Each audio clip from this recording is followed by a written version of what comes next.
السلام عليكم ورحمة الله وبركاته. وصفتنا النهاردة هنعمل انجليش كيك أو كيكة بالفواكه المسكرة أو الفواكه المجففة. هنعملها بطريقة سهلة جدا وبسيطة وكمان هشة وحاجة كده سهلة كمان إن تعملوها في أي وقت، تقريبا تعملوها على طول لأنها مفيدة وفيها فواكه ولبن وزبدة وحاجات كتير يعني جميلة كده. أتمنى إن شاء الله تتابعوا الفيديو لحد الآخر عشان تعرفوا كل التفاصيل، وما تنسوش لو أول مرة تشوفوني تفعلوا زر الاشتراك، الزر الأحمر تحت الفيديو، ولايك للفيديو لو عجبكم، وما تنسوش تفعلوا زر الجرس علشان يوصل لكم جميع وصفاتي. ويلا بينا نشوف مقادير.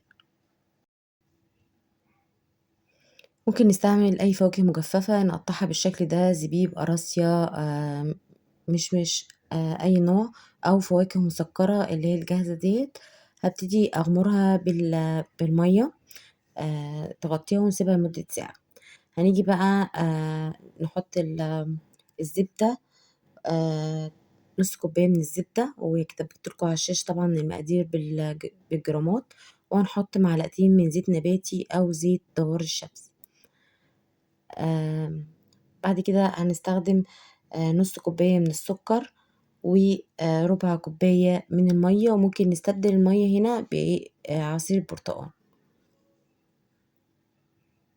أو عصير الأناناس حسب المتواجد عندك. أنا عملته بالمية النهاردة عشان خاطر يبقى موجود عند أي حد. هنبتدي نصفي الفواكه اللي احنا نقعناها في المية من المية بتاعتها، وهنسيبها على جنب عقبال أما نعمل بقية المكونات. أول حاجة هنحط نص كوباية من الزبدة،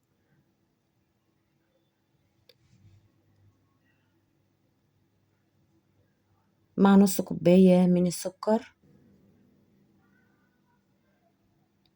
ومش هنستخدم أي مخفق كهربائي ولا أي حاجة، هنستخدم المضرب اليدوي العادي.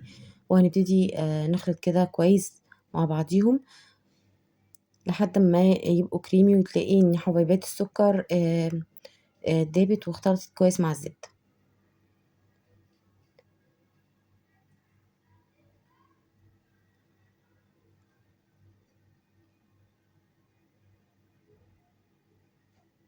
عندي 3 بيضات، وهنستخدم بيضة بيضة،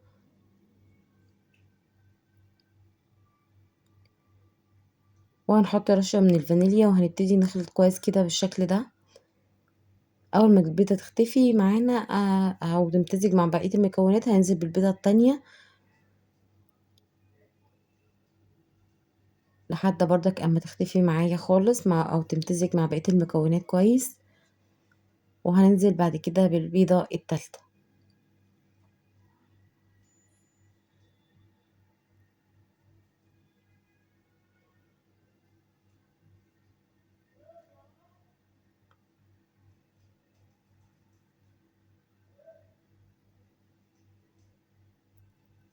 لحد ما القوام يبقى كريمي بالشكل ده كده.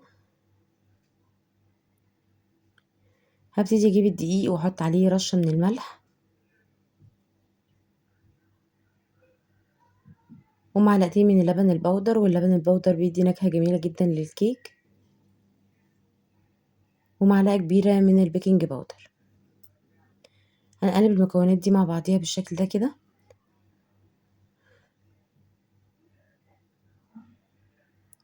ونقلب كويس علشان خاطر البيكنج باودر يختلط كويس مع المكونات كلها، علشان ما تبقاش حتة طالعة من الكيك وحتة هابطة، يبقى كله في سوا بعض.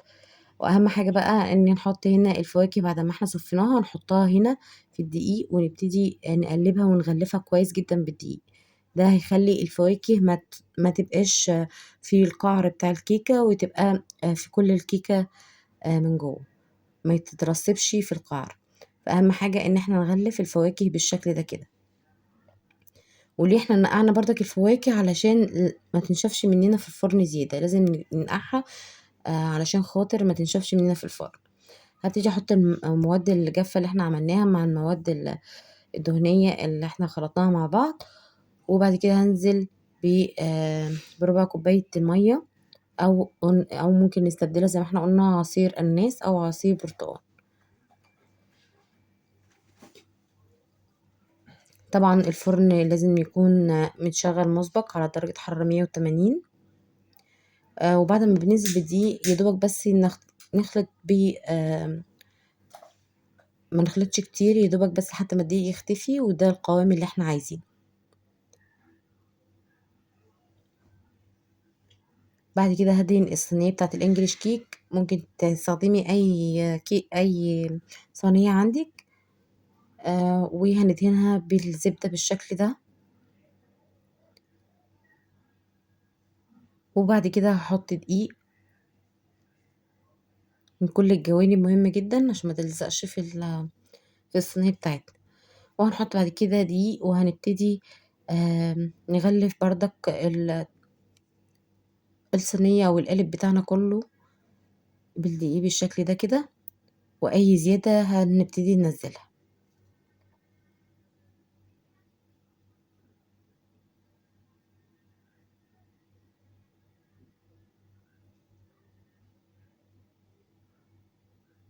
بالشكل ده كده كل الجوانب والحروف.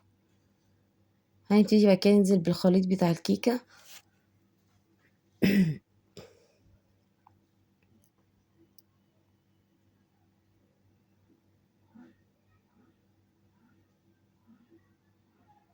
بالشكل ده.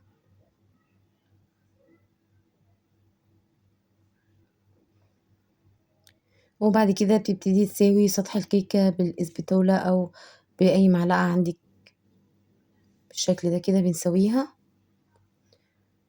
او ممكن تخبطيها خبطتين بس على الرخامة بتاعتك عشان تساوي الحروف. هندخلها الفرن، بتقعد حوالي 35 دقيقة ل30 دقيقة.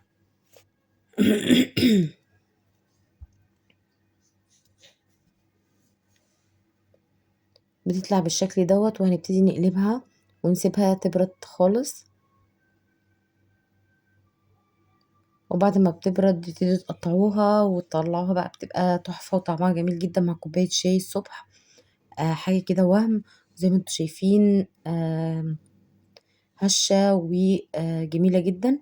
اتمنى تجربوا الوصفة وتعجبكم. وما تنسوش لو الوصفة عجبتكم شير كتير عشان تفيدوا بيها ناس كتير، ولايك للفيديو لو عجبكم. ما تنسوش تفعلوا زر الجرس عشان يوصلكوا جميع وصفاتي. واشوفكم دايما على خير في وصفة جديدة بإذن الله، والسلام عليكم ورحمة الله وبركاته.